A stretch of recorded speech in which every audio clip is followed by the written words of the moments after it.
Aujourd'hui, est-ce qu'on peut parler de la dépendance affective? La dépendance affective, c'est l'une des blessures qui est en train de détruire notre génération et même faire que beaucoup de choses se passent par rapport aux jeunes actuellement.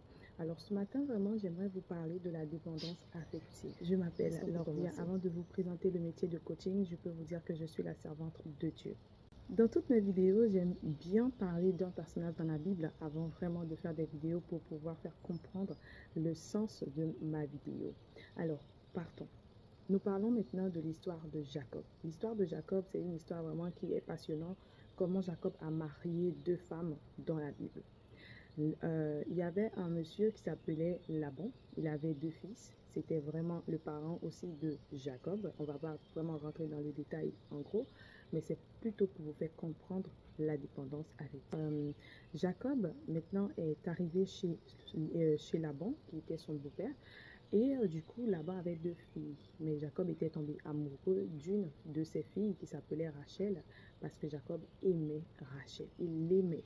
Mais du coup, Laban, qui était le père de ces deux filles-là, n'a pas voulu donner Rachel en premier en mariage. Du coup, Laban a truqué la chose. Le jour du mariage, Laban a passé Rachel à la place de Léa. Vous voyez, donc du coup, c'était une passation qui n'était pas bien.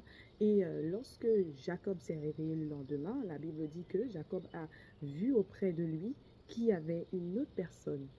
C'était Léa qui était à la place de la femme qu'il a aimée.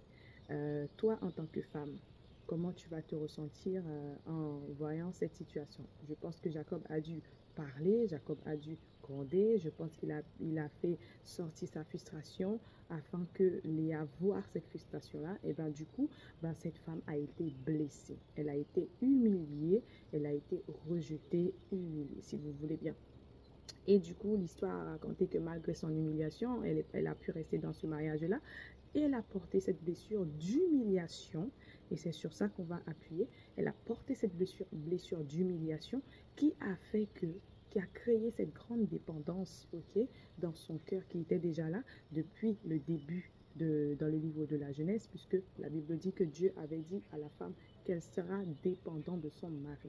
Et cette dépendance était à l'extrême, puisque cette femme-là, qu'est-ce qu'elle faisait? Elle faisait que faire des bébés pour son mari, pour pouvoir prouver quelque chose, pour que son mari puisse l'aimer, alors que le gars ne le regardait pas. Le gars ne l'aimait pas, il ne l'aimait pas, tout simplement. C'est pas la peine d'aller chercher à faire des enfants pour pouvoir prouver, pour pouvoir te faire